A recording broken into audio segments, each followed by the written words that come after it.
For more stories like this, hit the like button and subscribe. In a bustling city filled with honking horns and neon lights lived a 27-year-old woman named Aanya. Once a top student and a bright dreamer, Aanya now felt like a shadow of her former self. Her days began late and ended even later, tangled in self-loathing and exhaustion. She'd stay up till 2 a.m. scrolling through her phone, telling herself that tomorrow would be different. But tomorrow never came.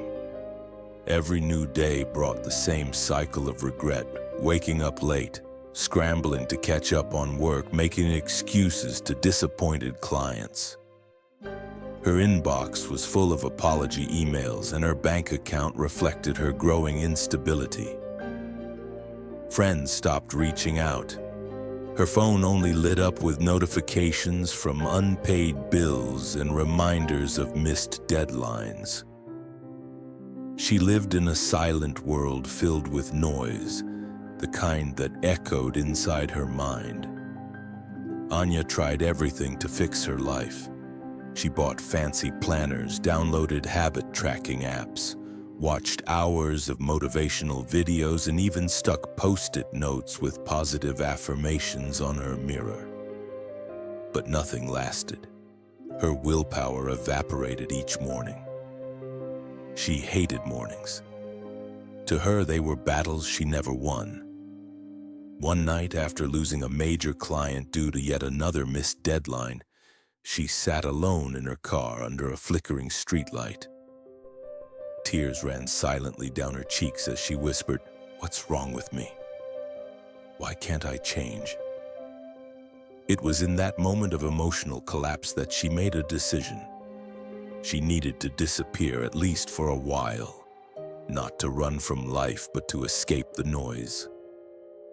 She packed a small bag, left a note on her kitchen counter, and drove out of the city without a plan.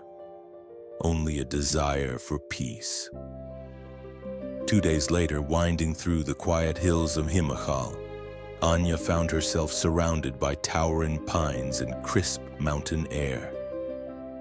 Wandering deeper into the forest trails, she stumbled upon a hidden monastery nestled among the hills. The temple was modest, its white walls bathed in golden sunlight, its courtyard littered with orange leaves. Outside, an elderly monk swept the ground slowly, humming a tune that carried through the wind. He looked up at her and smiled, the kind of smile that made your heart feel seen. "You look lost, my child," he said gently. Aanya collapsed to her knees and began to cry. For the first time in years, the tears weren't hidden or rushed. She told him everything. About her failures, her shame, the voices in her head that told her she was broken. The monk listened silently, offering her a seat on a stone bench beside a small waterfall that whispered its own calming song. He poured her a cup of herbal tea as the first golden rays of the sun lit the trees. "Do you see that light?" he asked, pointing east toward the rising sun. "That's your answer." Aanya blinked, unsure what he meant. The monk explained, "Every morning before the world wakes up, there is peace, true, powerful peace. If you rise with the sun, you rise above your problems. This habit will change everything else." She was skeptical. How could simply waking up early fix the mess she had made of her life? But the monk's voice carried a conviction that pierced through her doubts. "Wake up at 5 a.m., he said. "Not for success, not for others, for you. Sit in silence, breathe, move, reflect. Let your life align with the rhythm of the morning." Aanya agreed to stay for a few days, unsure of what else to do. The first morning was brutal. Her body resisted. Her mind screamed to go back to bed. But she forced herself out of the cot, her breath visible in the cold dawn air. She followed the monk outside and sat beside him on a rock overlooking the hills. they said nothing. They simply watched the sun rise. For the first time in years, she wasn't checking notifications or battling anxiety. She was just still. On the second day, she wrote in a journal. On the third, she stretched her body and meditated.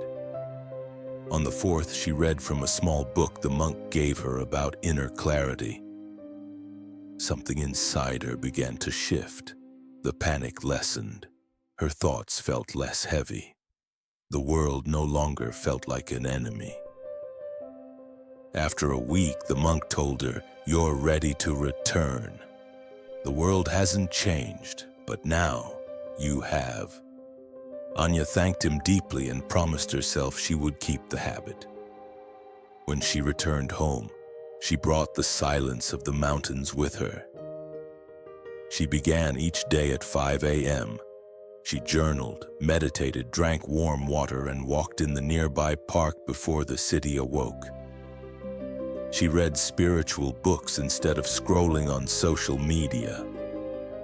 She worked with intention. Slowly, her clients returned. New opportunities opened up. Her mood lifted. Her posture straightened. She cleaned her home. She called her parents. She forgave herself. The results weren't magical, but they were real. Everything got better, not because of a miracle, but because she finally gave herself the space to heal. It all started with waking up. She no longer hated mornings. She welcomed them as sacred time. Her time. One morning, standing on a small hill overlooking the sunrise, Aanya closed her eyes, arms open wide. The sunlight washed over her face as a tear slipped down, not of sadness but of gratitude. She whispered to the wind, "Thank you." She wasn't thanking the monk, the temple, or even the habit itself. She was thanking the version of herself that finally chose to rise. And so, dear listener, you don't need a miracle to change your life. You don't need to travel to the mountains or meet a monk.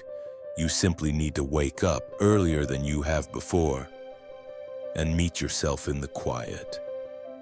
Rise with the sun before the world claims your thoughts. Even 15 minutes can become your sanctuary. Because when you wake up early, you don't just get time. You get power. You get peace. You get purpose. This is the 5 a.m. miracle, and it could change everything.